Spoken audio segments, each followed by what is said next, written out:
Shalom kekasih dalam Tuhan, bagaimana kabar hari ini? Semoga kita semua selalu dalam keadaan sehat-sehat saja. Terima kasih banyak buat kalian yang sudah mendukung channel ini, dan bagi kalian yang belum, yuk dukung channel ini dengan cara subscribe, like, dan komen. Ayat emas kali ini yang berkaitan dengan judul kita, yaitu di dalam 1 Yohanes 4 ayat 4. Kamu berasal dari Allah, anak-anakku, dan kamu telah mengalahkan nabi-nabi palsu itu. Sebab roh yang ada di dalam kamu lebih besar daripada roh yang ada di dalam dunia ini. Di video kali ini, Evangelis Daud Tony akan menjelaskan mengenai bagaimana mengatasi agar kita tidak terkena santet atau ilmu hitam. Atau bisa dikatakan kebal dengan ilmu hitam. Kemudian bagaimana ciri orang yang mudah kena serangan ilmu hitam atau serangan setan. Katanya ya, orang pelit itu mudah kena santet. Benar nggak? Kemudian katanya lagi, orang yang suka tertawa bakalan kebal dengan santet. Ini lucu sekali ya. Oke, buat kalian yang penasaran, yuk tonton video ini sampai selesai. Shalom. Pasal yang ke-6, kita Efesus pasal yang ke-6 ayat 12 sampai dengan 13. Karena perjuangan kita bukanlah melawan darah dan daging, tetapi melawan pemerintah-pemerintah, melawan penguasa-penguasa, melawan penghulu dunia gelap ini, melawan roh jahat di udara. Sebab itu ambillah seluruh perlengkapan senjata Elohim, supaya kamu dapat mengadakan perlawanan pada hari yang jahat itu, dan tetap berdiri sesudah kamu menyelesaikan segala sesuatu. Nah, Alkitab berkata tentang melawan pemerintah-pemerintah, melawan penguasa-penguasa. Artinya ini berhubungan dengan roh teritorial. Nah, sebelum saya bertobat, roh itu ada berapa tingkatan. Nah, setelah saya bertobat, saya betul-betul paham dan mengerti. Yang pertama yaitu pucuk pimpinan tertinggi dalam dunia setan itu adalah Lucifer. Itu disebut namanya iblis. Nah, rajanya para setan. Nah, di bawahnya yaitu adalah penguasa. Nah, penguasa ini adalah setingkat namanya jenderal. Nah, setiap negara itu ada jenderal-jenderal setan. Dan mereka punya namanya teritorial masing-masing. Punya teritorial masing-masing. Nah, makanya ilmu kuasa gelap yang ada, ilmu kebal misalnya di Indonesia, di bawah Amerika, kekuatannya langsung tinggal 5%. Karena untuk pindah ke Amerika, perlu surat mutasi izin pindah. Gitu loh. Jadi kekuatannya berkurang. Nah, itu tingkat yang namanya adalah penguasa, itu adalah jenderal. Nah, jenderal ini setiap negara itu ada jenderal setannya satu. Nah, itu namanya penguasa. Nah, setelah itu ada yang namanya penghulu. Nah, penghulu ini adalah tingkat namanya setan yang menguasai satu pulau.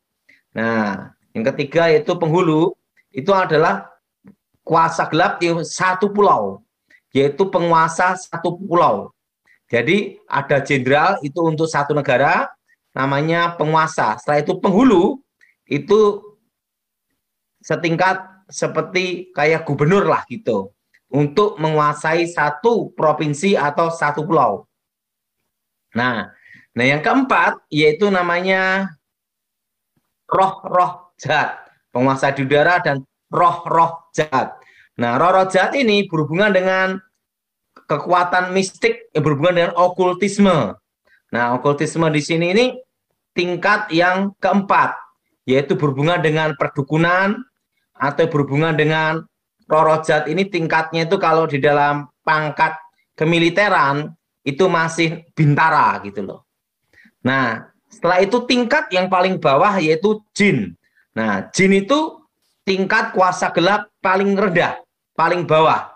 Nah, jin itu sering pusaka, setelah itu makam, setelah itu pohon atau batu atau gua. Nah, itu ada jin atau penunggu yang seringnya ada di rumah. Nah, saudara yang kasih dalam Tuhan, apakah setiap rumah itu ada jinnya? Belum tentu. Nah, kalau rumahnya orang yang hidup dalam Tuhan, itu pasti ada malaikat Tuhan yang berkemah di sekitarnya. Nah, jadi kalau kita anak Tuhan dan Tuhan sungguh-sungguh, pasti tidak ada setan di rumah kita. Kenapa? Karena terang dan gelap tidak bisa bersatu.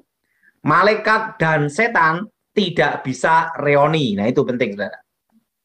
Nah, perlu kita tahu bahwa semua unsur kegelapan, kekuatan mistik, nah itu bekerja sesuai dengan namanya budaya, mitos, kultur, kepercayaan setempat. Makanya jarang ada penampakan setan asli. Setan asli wujudnya sampai detik ini tetap malaikat, namanya malaikat kegelapan. Tetapi dalam penampakannya itu menggunakan sisi ketakutan, legenda, mitos, budaya, kepercayaan setempat. Nah, jadi makanya kalau ada kepercayaan roh Gajah Mada, nah nanti setan menampakkan diri nanti penguasa satu pulau Gajah Mada gitu. Kenapa? Karena dalam wujud aslinya setan itu jarang menyatakan dirinya wujud asli, tetapi selalu menyamar dan menggunakan energi negatif di dalam diri manusia untuk diubah menjadi penglihatan, kekuatan menyerang, atau benteng pertahanan. Nah, perlu sudah tahu bahwa semua unsur-unsur yang berhubungan dengan kuasa gelap, saudara, itu selalu mengikuti budaya, kepercayaan, mitos setempat. Jadi perlu paham bahwa setan jarang menyatakan wujud aslinya. Nah, wujud asli setan sampai detik ini adalah malaikat kegelapan. Jadi jin itu adalah tingkat roh jahat, tingkat setan yang kedudukannya paling bawah. Nah, sudah yang kasih dalam Tuhan, jadi itu antar pangkatnya. Nah, bagaimana supaya kita tidak terkena ilmu hitam?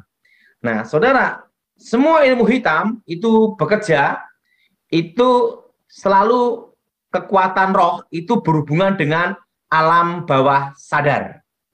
Semua komunikasi batin, komunikasi dengan kuasa gelap, itu selalu berhubungan dengan alam bawah sadar, yang sering disebut namanya kekuatan batin. Jadi sebenarnya yang disebut kekuatan batin itu adalah alam bawah sadar. Dan hubungan alam bawah sadar ini yang disebut namanya kontak batin. Makanya kalau zaman dulu, kalau orang bertapa, cari nomor SDSB, nomor buntut, dapat mimpi. Nah, komunikasinya lewat mimpi. Jadi yang disebut wangsit, yang disebut bisikan gaib, itu selalu berhubungan dengan alam bawah sadar. Waktu dia bertapa, mendapat bisikan. Nah, semua kekuatan gelap, kekuatan gaib, nah itu pasti ada kelemahannya. Ya, pertama, kalau saudara tidak meyakini adanya hubungan antara orang mati dan orang hidup, tidak ada komunikasi antar arwah dengan orang hidup, maka orang tersebut tidak bisa terkena ilmu hitam. Karena tidak ada celah untuk masuk namanya sugesti. Nah, apa artinya sugesti? Sugesti adalah suatu keyakinan yang belum tentu benar. Beda dengan iman, iman adalah suatu keyakinan, pengharapan kepada Elohim, kepada Yahweh dengan benar. Ini bedanya sugesti dengan iman. Jadi sugesti itu belum tentu benar. Kalau iman itu pasti benar. Nah ini, itu perbedaannya. Jadi saudara, kalau serangan kuasa gelap, itu selalu menyamar menjadi orang yang sudah mati, supaya masuk ke alam sugesti. Nah, kalau orang tersebut tidak percaya adanya komunikasi, hubungan antara orang mati dan orang hidup, kontak roh, komunikasi orang mati orang hidup, orang tersebut lolos. Makanya kalau kita mati dalam Tuhan, kita pasti ada di Firdaus. Yang tidak dalam Tuhan, dalam Elohim, ada di dunia arwah, menunggu hari penghakiman. Nah, dunia orang mati. Jadi tidak ada komunikasi antara orang hidup dan orang mati. Itu sesuai firman Elohim.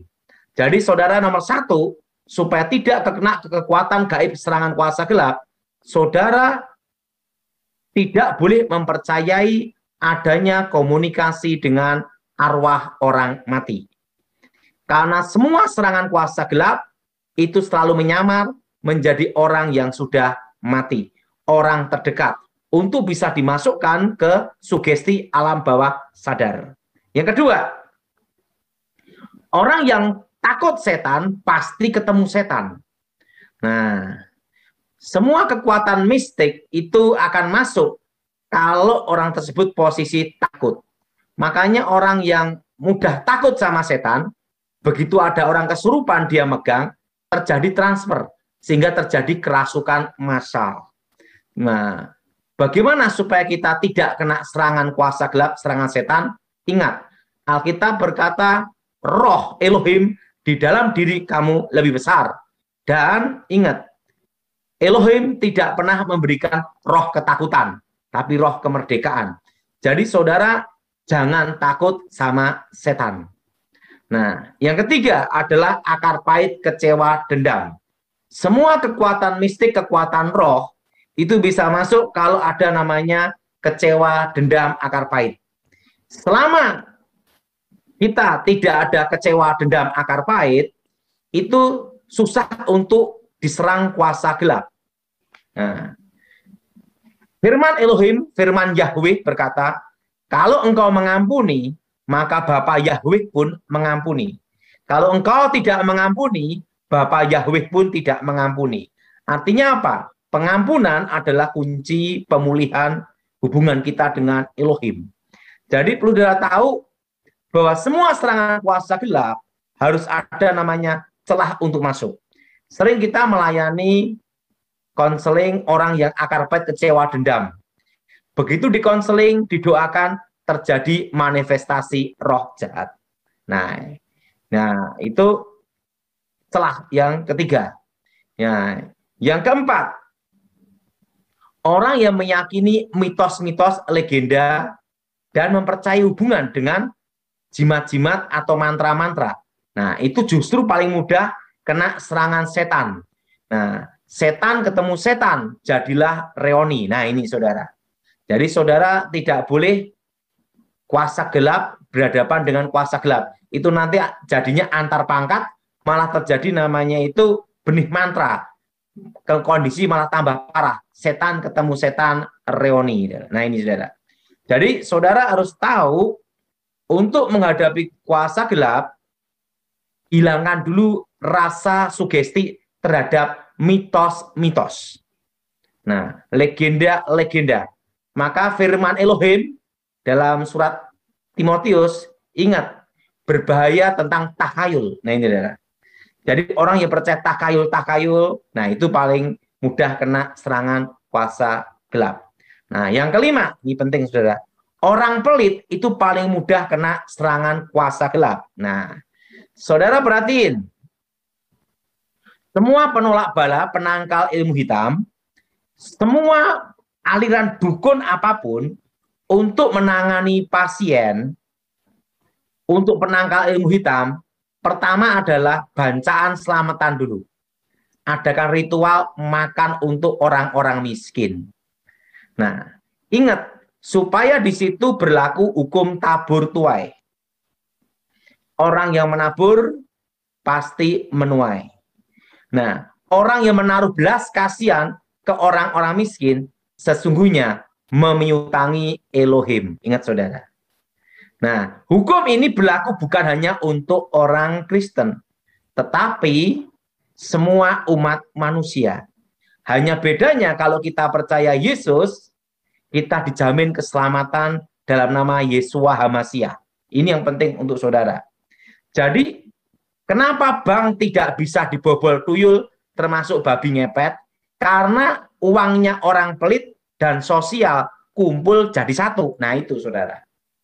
Jadi, kalau saudara ingin lolos dari kekuatan gaib, kekuatan hitam, nah, banyak menabur. Nah, banyak menolong. Nah, kalau suatu kali Ibu Ani Yudhoyono, Ibu Presiden almarhum, waktu itu tanya sama saya, Pak Daud, bagaimana supaya tidak kena ilmu hitam. Izin ibu harus banyak beramal saleh, banyak menolong orang-orang miskin. Nah, saya hanya ngasih kuncinya sama beliau itu aja. Saya ditanya sama siapapun. Nah, kalau dia bukan orang Nasrani, bukan orang Kristen, saya jawabnya pasti itu. Nah, dan saudara tahu, orang yang hatinya gembira, suka tertawa, tidak bisa kena ilmu santet. Jadi saudara berbagilah orang yang suka tertawa, tapi jangan ketawa sendiri. Nah itu saudara. Nah itu namanya edian. Nah itu. Nah jadi saudara, itu cara untuk melumpuhkan, mengalahkan, dan namanya teritorial. Jadi makanya saya ajarkan kepada saudara supaya setiap hari berdoa, darah Yesus sucikan tubuh jiwa rohku, darah Yesua Hamasiah sucikan tubuh jiwa rohku, darah Yesus bentengi aku. Nah itu. Oke.